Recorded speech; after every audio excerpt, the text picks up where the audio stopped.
How to clean filter in Xiaomi G20 Lite. So here I got this vacuum cleaner and I want to clean the filter. This one has a washable filter that you should clean regularly to keep the vacuum strong or the suction strong.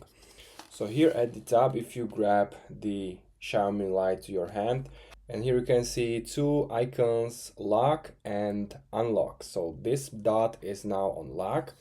I want to grab it, rotate it to unlock, and this is how you can grab the filter. Now you have to clean it. Mine is clean because this G20 Lite is quite new, so it's not that dusty.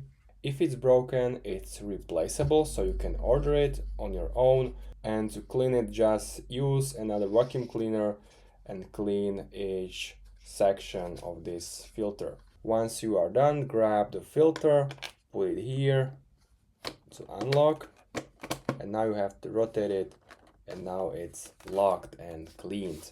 So that's basically how you can do it. If you have any questions, make sure to comment. Also make sure to subscribe and see you next time.